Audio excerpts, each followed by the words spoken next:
안녕하세요. 이코노미스트 홍춘욱입니다. 이번 시간에는 마법의 연금 굴리기의 저자 김성일 작가님을 모시고 이야기를 나누는 세 번째 시간이 되겠습니다. 김성일 작가님, 안녕하세요. 반갑습니다. 반갑습니다.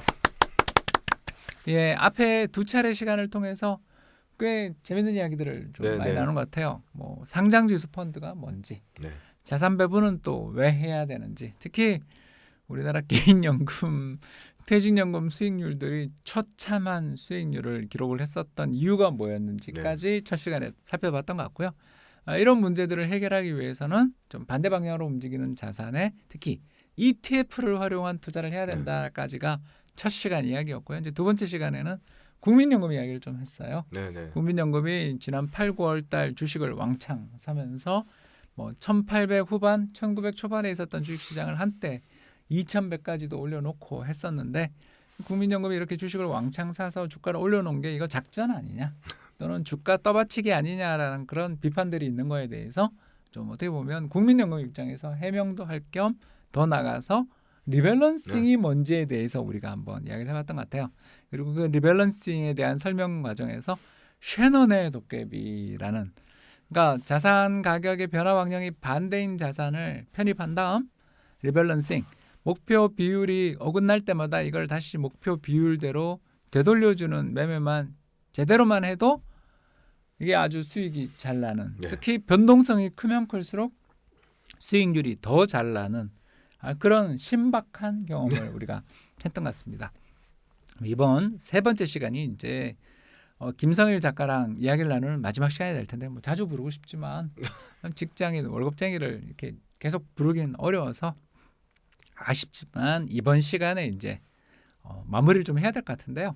일단 이번 시간에서 제가 이제 좀 궁금하고 흥미로운 것은 이렇게 인터넷에 이렇게 쭉 다니다 보면 특히 그 뭐 이야기해도 될지 모르겠는데 단테님 블로그라든가 뭐 이런 단테님 열심히 그 최근 들어서서 자산 배분 관련해서 관심을 가지고 운용을 하고 강의하시는 분들이 되게 많이 늘어나서 김성일 작가님도 참 뿌듯하실 것 같다라는 생각도 좀 들고 그런데요. 아무튼 이런 여러 가지 전략들을 듣다 보면 올 웨더 자산 배분 또는 뭐라고 하나요?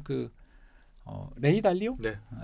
그 세계 최대의 헤지 펀드 중에 하나인 브리지워터라는 그 헤지 펀드가 있는데, 이 헤지 펀드의 이제 대표가 레이 달리오라는 사람인데, 이 사람이 이제 약간은 그 유튜브나 헤지 펀드 매니저가 이런 데 안 나오는데, 그죠? 거기는 조용히 자기들끼리 돈 잘 벌고 사는 게 원래 헤지 펀드들이고, 특히 헤지 펀드는 어느 정도 수익이 나고 어느 정도 자산 규모가 나면 클로징 해버리거든요. 그 더 안 받아요. 그리고 자기들이 그동안 보너스로 받았던 돈들만, 자기들 돈만 운용하지 남의 돈을 일절 받지 않는 그런 헤지 펀드들이 되게 많습니다. 뭐 그 대표적인 게 줄리언 사이먼의 르네상스 테크놀로지라든가, 또 저 옛날 골드만삭스에서 나와서 헤지펀드 만들어서 또 최근에 논문도 많이 쓰고 있던 AQR 같은 데들, 이런 데들 그 돈 맡기기가 AQR. 되게 어렵다라고 저는 알고 있고, 실제로 제가 모 연금에 있었을 때도 그런 세계적인 헤지펀드들에게 돈을 맡기려고 갔더니 안 받아요라는 경우가 있고, 또 기존에 투자돼 있었던 분들이 나갈 때만 받아요라든가 뭐 이런, 이게 세상에 돈을 맡기겠다는데도 안 받는 이런 배부른 장사를 하는, 부럽다. 그런 헤지펀드들의 사례가 참 많아서 이 브리지워터 같은 경우는 되게 특별한 스타일의 헤지펀드라고 할 수 있는데, 아무튼 이 브리지워터의 헤지펀드, 브리지워터의 자산 배분으로 상당히 유명한 것 같은데, 이거에 대해서 좀 설명을 해주실 수 있으면 감사하겠습니다. 그 초반에 말씀하신 그 단테님 같은 경우에는 이제 제 강의를 들으셨었어요. 그래서 그래서 저랑 커뮤니케이션, 저희 수강생 분이셨는데, 근데 저를 이미 앞지르신 것 같아요. 뭐 앞지르는지 안 앞지르는지 제가 모르겠는데 굉장히 공부 열심히 하시더라고요. 공부 엄청 많이 하시고, 그리고 특히 논문을 번역하시는 분 또 처음 봤어요. 논문 파고 번역하고 이제 백테스팅 당연히 잘하시고, 그분도 이제 전산 전공자셔가지고 원래 그쪽 암호화폐 쪽 일도 하시고 그러신 분인가요? 원래는 그쪽은 아니고요. 원래는 회사 창업해서 무슨 앱 개발 회사 이런 거 창업해서 회사 팔고 뭐 이런 카카오한테도 회사를 팔았 엄청난 분이신데 부럽습니다. 근데 일단 공부 열정이 굉장히 뛰어나세요. 그래서 한번 공부를 하기 시작하면 정말 끝까지 다 파고 있어요. 근데 그분이 그럴 수 있는 건 결혼 안 하셨고요. 뭐 밝혀진 내용이라 한 번 더 말씀드리는 건데 회사는 안 다니시기 때문에 회사 예예 엑시트하신 거죠? 엑시트 하셨기 때문에 자유롭게 공부를 하시는데 공부의 그 속도나 깊이나 그다음에 이제 저도 같이 많이 댓글로 얘기를 하는데 그분 이제 올해도 포트폴리오 굉장히 좋아하셔가지고 많이 분석을 하시고 올 웨더 그러면 사계절에 상관없이 난 돈 번다 이런 포트폴리오인 그렇죠. 것 같아요. 그래서 이제 말씀을 드려보면 올웨더라는 제목은 전천후, 사계절, 포시즌즈라고도 불리는데 아무 때나 운용할 수 있는 포트폴리오다. 그리고 경제의 4개의 계절을 잘 견딜 수 있는 포트폴리오다. 이렇게 설명을 할 수가 있고요. 레이 달리오 같은 경우에 이제 세계 최대 헤지펀드를 운용하고 있는데 레이 달리오가 사람들한테 이제 하나씩 이야기들을 막 하고 있어요. 전혀 활동을 안 하다가 몇 년 전부터 책도 내고 프린스플인가요? 프린스플도 냈고 몇 가지 계속 언론 활동도 하고 있는데 어떤 사람은 정치하려고 그러는 거 아니냐고 막 얘기하는데 정치를 하든 뭘 하든 저는 이제 정보가 중요하니까 좋은 틀린 내용 아니고 정치 아니라 뭘 하더라도 대중들한테 올바른 투자에 대한 정보나 지식을 전달한다면 저는 그건 또 긍정적으로 평가할 부분 아닌가 생각도 들더라고요. 그래서 저도 좋아하고요. 단테님도 레이 달리오 굉장히 좋아하시는데 기본적으로는 여기 이제 왼쪽 1, 2, 3, 4라고 쓴 이겁니다. 레이 달리오가 금융시장의 몇백 년의 역사를 공부를 해봤더니 경제 성장이 증가하거나 경제 성장이 하락하거나 아니면 인플레이션이 상승하거나 하락하더라. 그런데 이런 시장이 보통 이 러프하게 네 가지 중에 하나의 시장이 된다는 건데 첫 번째 경우 경제 성장이 증가하게 되면 주식이나 회사채, 원자재, 금 같은 자산이 좋더라. 그 성장할 때야 당연히 주식이 좋겠고 또 경제가 성장하면 원자재에 대한 수요도 늘어나지 않겠냐 이런 거 맞는 말 같습니다. 그리고 경제 성장이 하락할 때는 미국채, 물가 연동채 이런 게 좋더라. 그리고 채권이 좋다 불황에는. 그리고 인플레이션이 올라갈 때는 원자재, 금, 물가 연동채 이런 게 좋은 것 같다. 1980년 같은 그런 시기 같은 거죠. 오일 쇼크 이런 거 벌어져가지고 1970년대에 주식 채권이 다 떨어졌거든요. 스태그플레이션이 발생할 때는 원자재가 좋다. 그리고 이제 네 번째가 인플레이션 하락기에는 국채라든지 주식이 좋더라. 2014년 이후 그 셰일 오일 혁명 때문에 원자재 가격이 폭락하고 더 나가서 전 세계 물가가 다 빠져버리면서 양적 완화 중단하고 막 금리 인상했다던 전 세계 중앙은행들이 다들 그 금리 인상 일정을 미루고 경기 부양 정책을 더 펼치는 그런 시기들이 출현했던 것을 또 생각할 수 있겠네요. 그래서 이제 레이 달리오가 머니라는 책을 인터뷰하면서 그 책에서 이 왼쪽 밑에 나오는 이런 포트폴리오를 이야기를 했어요. 주식, 장기국채, 중기국채, 금, 원자재를 이렇게 다 가져가 봐라. 심플하게 이렇게 얘기를 했었고 이걸 다 가져가자.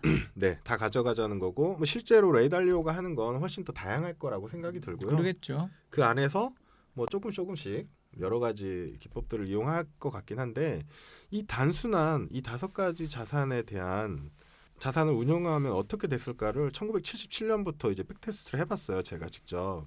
이건 김성일 작가가 해보신 거예요? 제가 했습니다. 1977년부터 꽤 긴 기간이잖아요.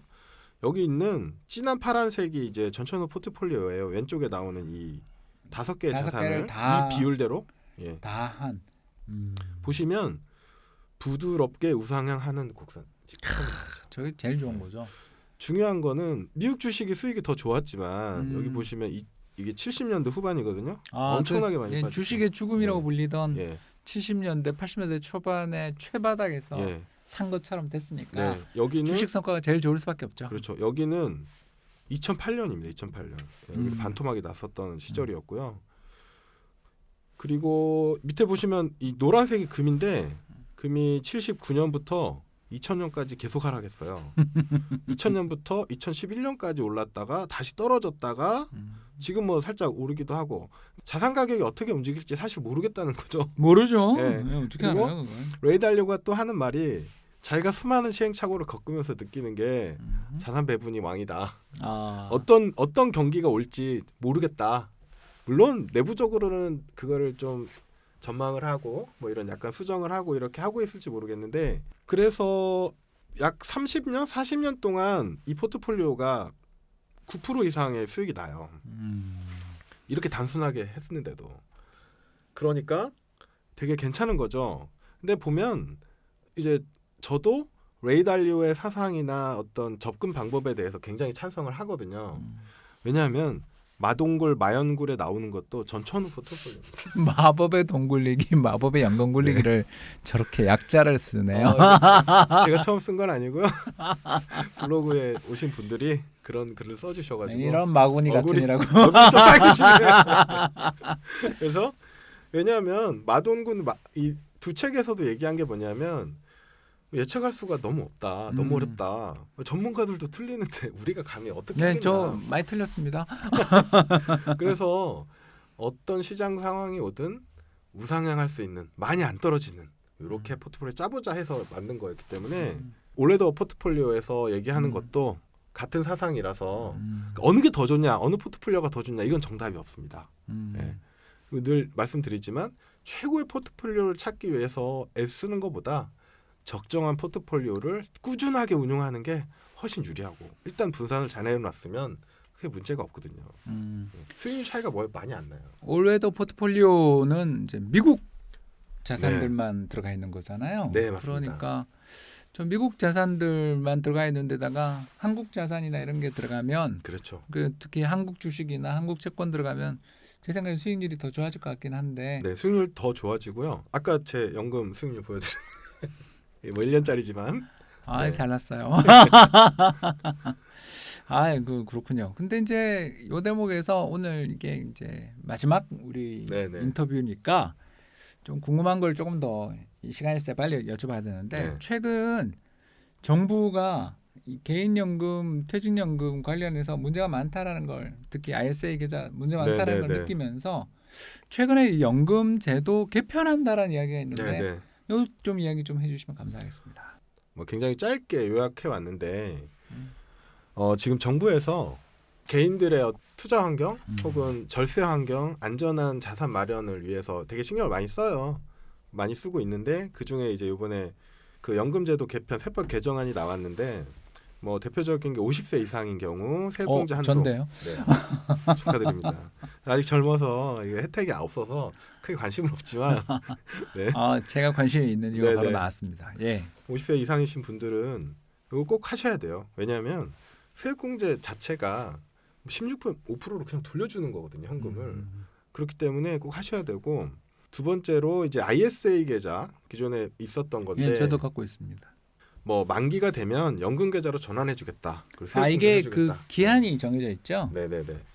그래서 한시적이긴 한데 뭐 그런 식의 얘기도 나왔고요. 그 다음에 저는 ISA를 아까도 보여드렸지만 지난 시간에도 보여드렸지만 올해 시작했기 때문에 5년 후에 다시 한번 생각해 보려고. 그게 5년밖에 안 되는군요. 네. 그래서 제가 제일 인상적이었던 건 그 밑에 나와 있는 코리아입니다. 코리아. 네이밍을 참 열심히 잘 하신 것 같아요. 뭐예요? 오른쪽에 보시면 국민자산관리 계좌라고 약자를 이렇게 지었나 봐요. 국민자산관리 계좌인데 기존에 이제 ISA가 영국과 일본에서 이제 운영되던 제도를 빌려온 건데 카피해 왔는데 잘 운영이 안 됐어요. 홍보도 안 됐고. 일단 어려워. 그게 뭔지. 어렵습니다. 네, 어려워서 저도 이제 공부를 하고 나서 이제 들어가긴 했는데 제도 자체는 굉장히 좋은 겁니다. 제도가 나쁜 게 아니고 운영을 할 줄을 몰라서 그런 거였고 제가 아까 ISA 계좌 제 수익률 보여드렸듯이 굉장히 좋은 계좌예요. 근데 어쨌거나 그거는 한시적으로 나와 있었는데 이 ISA 계좌의 혜택들을 확 늘려가지고 코리아라는 계좌가 나오는데 일단 ISA가 이제 소득 있는 근로자나 농업인만 가입이 가능했다면 이건 전체 연령이 다 가능하고 목적형 계좌 굉장히 좋은 말이거든요. 뭐냐면 자산을 그러니까 월급을 받으면 이걸 내가 노후를 위해서 얼마를 놔두고 결혼 자금은 얼마고 뭐 이런 것들을 목적별로 원래 분류해서 운영을 해야 되거든요.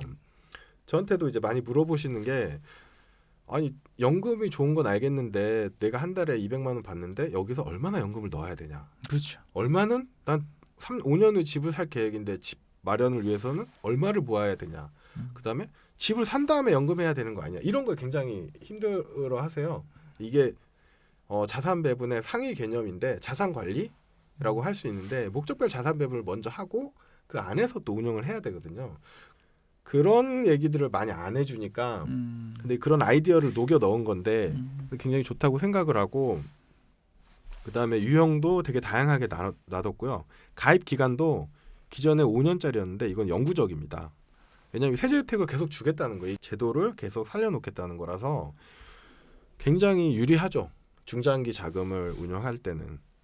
나머지 내용들도 굉장히 좋게 나왔어요. 물론 내년 이거 확정된 건가요? 이거? 아니요, 확정은 안 됐고요. 개정안이 나온 거라서 이게 국회 통과를 해야 되겠군요. 네.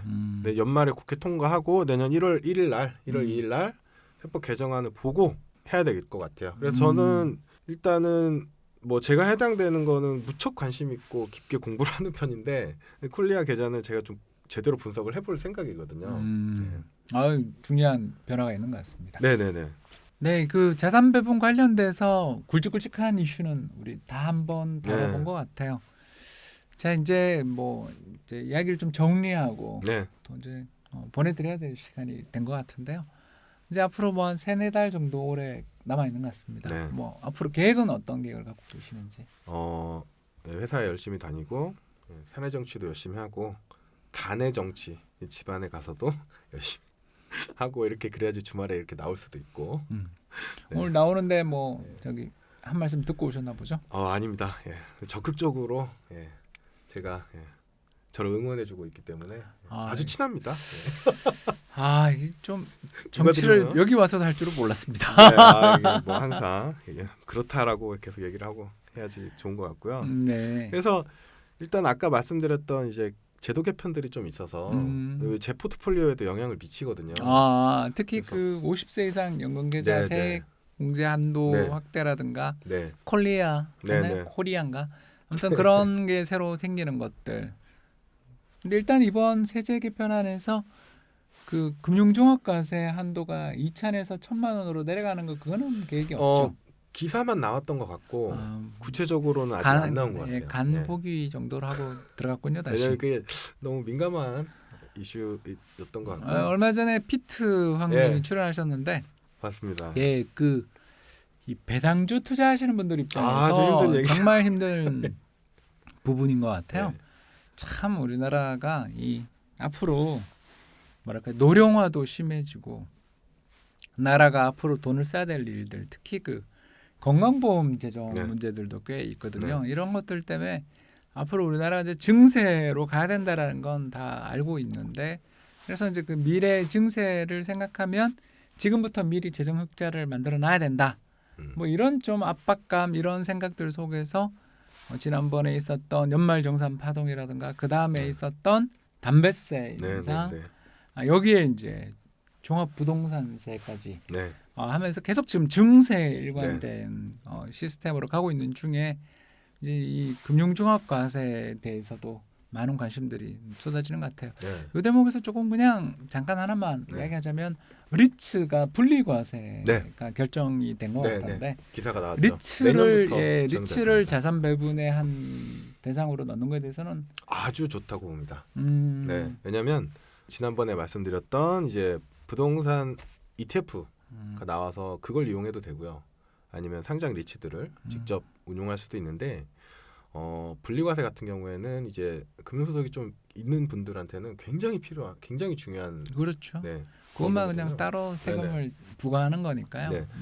그래서 뭐 정부의 정책 목표라든지 그거에 대해서 비판은 뭐 개인적으로 할 수는 있겠지만 그걸 정확히 이해하고 내가 어떻게 활용할 건지가 전 더 중요하다고 보고 제가 정부의 정책 방향을 바꾸긴 너무 어려우니까 어떻게 무슨 수로 바꿔요? 그걸? 있는 범위 안에서 어떻게 운용할 건지 그리고 포트폴리오를 어떻게 짤 건지 이런 걸 이제 고민하는 게 제 어떤 재미인데 그래서 아무래도 연금 굴리기 책은 개정판이 나와야 하지 않을까라고 생각을 하고 있습니다. 그래서 연말에 세법 개정안 확정되는 거 보고 또 리츠가 활성화되는지 네, 보고 네.